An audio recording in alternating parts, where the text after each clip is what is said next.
ನರೇಂದ್ರ ಮೋದಿ ಅವರನ್ನ ಭೇಟಿ ತುಮಕೂರು ವಿಚಾರ ಇಲ್ಲೇ ಇದ್ದೆ ಗುರು. ತುಮಕೂರು ರೈಲ್ವೆ ಸ್ಟೇಷನ್ ನೋಡಪ್ಪ, ನಿಮಗೆಲ್ಲ ಹೇಳಿದ್ದೀನಿ ನಾನೇ ಪತ್ರಿಕೆಯಲ್ಲಿ ಕ್ಲೀನಾಗಿ ಮಾಡಿ ಕಳಿಸಿದ್ದೀನಿ. ನೀವು ದೇಶ ಬರೆದಿದ್ದೀರಿ ಅನ್ನೋ ನೋಡಲಿಲ್ಲ ನಾನು. ಒಂದು ರಾಷ್ಟ್ರದ ಪ್ರಧಾನಿಗಳು ಸುಮಾರು ಟೈಮನ್ನು ನಾನು ಅವ್ರ ಜೊತೆಲಿ ಕಳೆದಿದ್ದೀನಿ. ತುಮಕೂರಿಗೆ ಅನ್ನೋದಕ್ಕಿಂತ ಹೆಚ್ಚಾಗಿ ಅವರ ಕಲ್ಪನೆಯ ದಕ್ಷಿಣ ಭಾರತವನ್ನು ಮಾಡಬೇಕು ಅನ್ನೋದು ಅವ್ರ ಬಯಕೆ ಇದೆ. ನನಗೆ ಕೆಲವು ನಿರ್ದೇಶನ ನೀಡಿದ್ದಾರೆ. ಕನಿಷ್ಠ 50 ಲೋಕಸಭಾ ಕ್ಷೇತ್ರದ ವ್ಯಾಪ್ತಿಯಲ್ಲಿ ದಕ್ಷಿಣ ಭಾರತದಲ್ಲಿ ನೀವು ಮತ್ತೆ ಒಂದು ದೊಡ್ಡ ತಂಡ ಮಾಡಬೇಕು, ಕೆಲಸ ಮಾಡಿರಿ.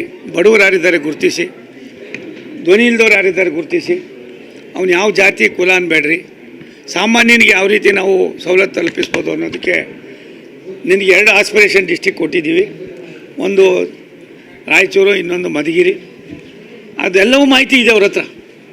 ನಾನು ಕೊಡಕ್ಕೆ ಹೋದರೆ मुझे मालूम है, मेरा पास पे है, अब दूसरा आपका चिंता क्या है, बात कीजिए ಅಂತಂದರು. ಹಾಗಾಗಿ ನಾನು ನಿಮಗೆ ಒಂದು ಹೇಳ್ತೀನಿ, ಭಾರತ ದೇಶಕ್ಕೆ ಭವಿಷ್ಯ ಇದೆ. 10 ದಿನಗಳ ಕಾಲ ನೀರು ಕುಡ್ಕೊಂಡು, ಬಿಸಿನೀರು ಕುಡ್ಕೊಂಡು ಇಡೀ ದೇಶದಲ್ಲಿ ಎಲ್ಲ ಕಡೆ ಸುತ್ತಾಡಿಕೊಂಡು ನಿನ್ನೆ 4.5 ಗಂಟೆಗಳ ಕಾಲ ಅವ್ರ ಜೊತೆಲಿ ನಾನು ಇದ್ದೆ. ನಾನು ಪೂರ್ತಿ ಇದ್ದಿದ್ದರೆ ಅದು ಇವತ್ತು ಬರೋಕ್ಕೆ ಆಯ್ತಾ ಇರಲ್ಲ. ನಾನು ಮಧ್ಯದಲ್ಲಿ ಮೆತ್ತಿಗೆದ್ದು ಬಂದಿದ್ದಾಯಿತು. ಒಂದು, ಈ ದೇಶಕ್ಕೆ ನರೇಂದ್ರ ಮೋದಿಯವರ 10 ವರ್ಷದ ಆಡಳಿತ ಸಾಮಾನ್ಯರಿಗೆ ತೃಪ್ತಿ ಕೊಟ್ಟಿದೆ. ಹರಿಯಾಣ ಚುನಾವಣೆ ಮುಖೇನ, ಜಮ್ಮು ಕಾಶ್ಮೀರದ ಚುನಾವಣೆ ಮುಖೇನ ಭಾರತೀಯರ ಸಾರ್ವಭೌಮತೆಗೆ ನರೇಂದ್ರ ಮೋದಿಯವರ ಕೊಡುಗೆ ಅಪಾರವಾಗಿದೆ ಅನ್ನೋದು ಪಕ್ಷಾತೀತವಾಗಿ ಜನ ಮೆಚ್ಕೋತಾ ಇದ್ದಾರೆ. ಮತ್ತು ಮುಂದೆ ನಡೀತಕ್ಕಂಥ ಮಹಾರಾಷ್ಟ್ರ ಚುನಾವಣೆ, ಜಾರ್ಖಂಡ್ ಚುನಾವಣೆ, ಬಿಹಾರ್ ಚುನಾವಣೆಯು ಕೂಡ ಇದೇ ಒಂದು ಮಟ್ಟದಲ್ಲಿ ಹೋಗ್ತದೆ ಅನ್ನೋದು ಸಾಮಾನ್ಯ ಜನರ ಬಯಕೆ, ನಂಬಿಕೆ. ಅದು ನಂದು ಕೂಡ. ಒನ್ ನೇಷನ್ ಒನ್ ಎಲೆಕ್ಷನ್ನು ಚರ್ಚೆ ಆಗ್ತಾ ಇದೆ. ಲೋಕಸಭೆಯಲ್ಲಿ ಮಂಡನೆ ಮಾಡಬೇಕು ಅಂತಲೇ ಏನೋ ಮಾಡ್ತಾ ಇದ್ದಾರೆ. ಪೂರ್ತಿ ನನಗೆ ಮಾಹಿತಿ ಇಲ್ಲ. ಅದು ಅದ್ರ ಪಾಡಿಗೆ ಅದು ನಡೀತದೆ. ಮತ್ತು ಎರಡನೇದು, ಅವರ ಕಾರ್ಯ ಅನುಕೂಲ ಅನ್ನೋದಕ್ಕಿಂತ ಹೆಚ್ಚಾಗಿ ಅನನುಕೂಲ ಅನ್ನೋದಕ್ಕಿಂತ ಹೆಚ್ಚಾಗಿ ಅನುಕೂಲ ಅಲ್ಲದೆ ಇನ್ನೇನಾಗುತ್ತೆ. ಒಂದು ಸಾರಿ ಒಂದು ಎಲೆಕ್ಷನ್ ಆಗೋದ್ರೆ ಖರ್ಚು ಕಡಿಮೆ ಇಲ್ಲ, ಎಷ್ಟು ಮಟ್ಟಿಗೆ ಅವ್ಯವಸ್ಥೆ ಕಡಿಮೆ ಆಯ್ತದೆ. ಖರ್ಚು ಒಂದು ಕಡೆ ಅಪ್ಪ, ಟೈಮು 3 ತಿಂಗಳಿಗೆ, 6 ತಿಂಗಳಿಗೆ, 2 ವರ್ಷಕ್ಕೆ, 3 ವರ್ಷಕ್ಕೆ ಒಂದೊಂದು ಚುನಾವಣೆಗಳು ಬರ್ತಾಯಿದ್ರೆ ಯಾವ ಮಟ್ಟಿಗೆ ಹೋಗ್ತದೆ ಅದು. ದೇಶದ ಸಂಪತ್ತು ಯಾವ್ಯಾವ ರೀತಿ ಪೋಲಾಗ್ತದೆ. ಅದ್ರ ಬದಲಿಗೆ ಇಂಥ ತೀರ್ಮಾನ ಆ್ಯಕ್ಚುಲಿ ತೊಗೊಂಡವ್ರು ಮೊದಲು ಕಾಂಗ್ರೆಸ್ನವರೇ, 33% ಅವರೇ ತೊಗೊಂಡವರು. ಎಲ್ಲ ಒಂದು ಕಡೆ ಇವಾಗ ಅನ್ಟಚಬಲ್ ಅಂತಾರೆ ಅವರು. ಅದು ಆಗಬಾರ್ದು. ಮೋದಿ ಕಾಂಗ್ರೆಸ್ ತಗೊಂಡು ನಿರ್ಧಾರ ಅಲ್ರಿ, ಚರ್ಚೆಗಳಿತ್ತು. ಆ ಚರ್ಚೆ ಸರಿ ಇದೆ.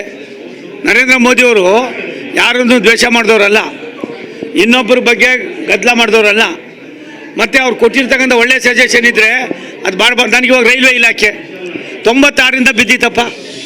96ರಿಂದ ಇತ್ತು ನಮ್ಮ ಕಾಲದ. ನಾವು ಹೇಳ್ಬೋದಾಯಿತು, ಇಲ್ಲ ನಾವು ಇದು ಮಾಡೋದಿಲ್ಲ, ಹೊಸ ಲೈನ್ಗಳು ಮಾಡ್ಕೊಂಡು ಹೋಗ್ತೀವಿ, ನಮ್ಗೆ ಅದೇ ಬೇಕು ಅಂತ ಅಂದಿದ್ರೆ ಯಾರೇನು ಮಾಡ್ತಾ ಇರಲಿಲ್ಲ. ಅದು ಮಾಡಲಿಲ್ಲ.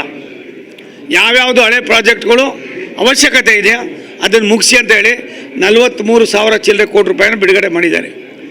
ನಾನೇನು ಮೊನ್ನೆ ಹೇಳಿದ್ದೀನಿ, ಮೊನ್ನೆ ಬರೆದು ಕಳಿಸಿದ್ದೀನಿ.